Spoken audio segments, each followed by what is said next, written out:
Following the end of Angola's lengthy civil war in 2002, China emerged as the sole country willing to support the nation during its post-war recovery. While the West viewed Angola as a risky investment, China, driven by its need for oil, recognized the potential and opportunities offered by Angola's oil-rich reserves.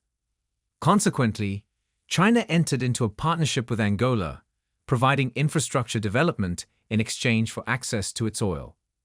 This collaborative approach, known as the Angola model, proved successful and paved the way for China to replicate it in other African countries. As a result, Angola became the largest recipient of Chinese capital in Africa, with China having invested a staggering $45 billion since 2002. These funds were utilized in extensive construction projects, including airports, housing, roads, and the notable $4.1 billion Kekulakabaka hydropower station. Undoubtedly, China played a pivotal role in shaping Angola's present-day infrastructure.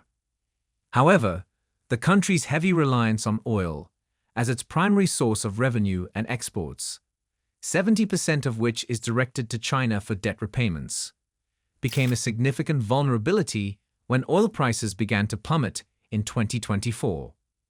This economic downturn pushed Angola into a recession and a debt crisis from which it currently strives to recover. Critics who suggest that China has ulterior motives in Africa, pointing to the indebtedness of many African nations to China, fail to grasp the full picture. China's engagement in Africa should be viewed in the context of mutually beneficial agreements. Like Angola, China seeks returns on its investments and cannot be expected to provide financial assistance without expecting something in return. The debt burden borne by African countries is not a deliberate strategy by China, but rather a consequence of their heavy reliance on primary commodities, such as oil. These commodities are susceptible to price fluctuations in the international market, making it challenging for African nations to generate sufficient revenue to repay their debts. It is essential to recognize that the responsibility for the debt predicament lies primarily with African countries rather than with China, which has consistently fulfilled its obligations. However, this is a separate issue. The crux of the matter is that, following the COVID-19 pandemic and China's growing isolation from the West, Chinese loans to Angola dwindled, as China sought alternative partners in the Middle East to meet its oil requirements. Angola finds itself in a void following the reduction of Chinese investments, leaving an opening that the United States appears keen to fill. Recent reports in December 2023 unveiled the U.S. intention to inject over $2 billion into Angola, positioning itself as a viable alternative to China. President Joe Biden announced that the U.S. had already committed more than $1 billion in 2023 to finance projects in solar power, bridges, and internet infrastructure. Additionally, another $1 billion is being offered to support the strategically significant Libyo corridor, which runs from Zambia to the Angolan coast via the Democratic Republic of Congo. In collaboration with the European Union, the U.S. is also planning to construct an 800-kilometer railway line connecting Angola and Zambia. This rail line aims to facilitate the acquisition of critical minerals like cobalt and copper from the Democratic Republic of Congo and Zambia, which are vital for the U.S.'s green energy transition and electric car industry. President Biden emphasized that this railway would be the first of its kind in Africa, promoting job creation and market connectivity for future generations. However, amidst the allure of these developments, a crucial question arises. Can the U.S. and the West be trusted? Unlike China's approach of forging partnerships with mutual interests, the primary motivation behind the U.S. investment in Angola is countering China's influence within the country. This investment falls within the framework of the Partnership for Global Infrastructure and Investment, an initiative launched by the G7 in 2022, aiming to provide $600 billion by 2027 to counter China's Belt and Road Initiative.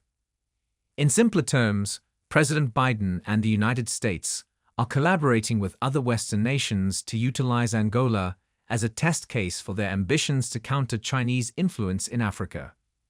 China, on the other hand, did not attach conditions to its investments in Africa, nor did claim exclusivity as the sole partner to African countries. Therefore, the question remains, can the US be trusted? Angola's decision to welcome US investments stems from the government's need to diversify the economy and reduce reliance on oil. With China's lending coming to a halt, the US sees an opportunity to successfully displace China's influence in Angola.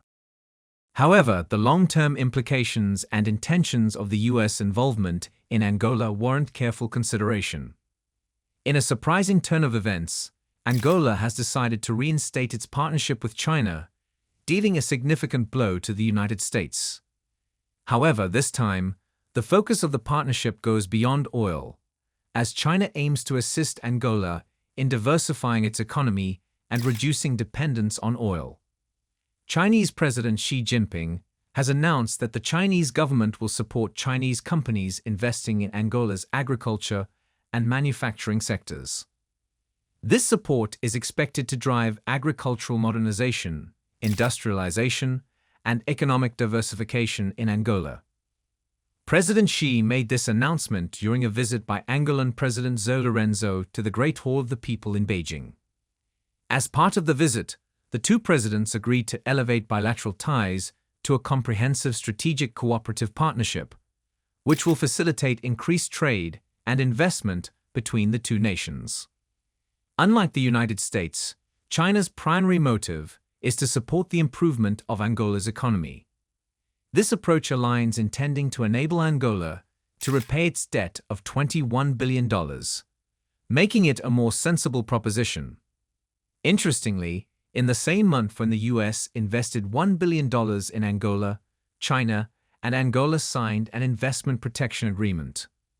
Additionally, a separate agreement was reached to ensure tariff-free access for Angolan companies to China's vast consumer market, covering 98% of goods.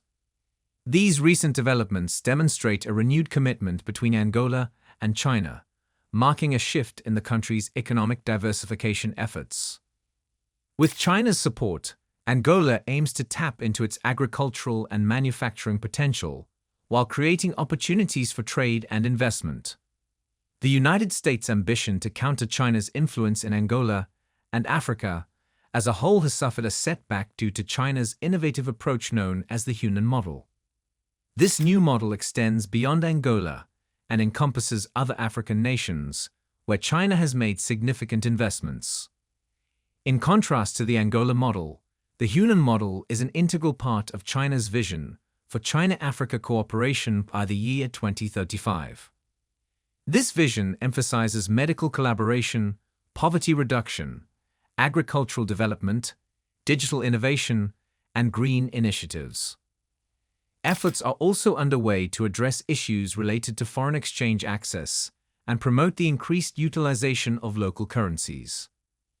Currently, international trade predominantly relies on the dollar, which places significant pressure on local currencies and further damages local economies. However, under the Hunan model, there is a push for trade to be conducted in local currencies, which would contribute to strengthening the currencies and, consequently, the economies of African nations. The Hunan agenda introduced by China will have varying implications for different African countries and will evolve. However, this approach presents a more favorable alternative to the West's agenda for Africa. We would love to hear your thoughts on this matter. Please share your opinions in the comment section below. And don't forget to like, subscribe, and share this video.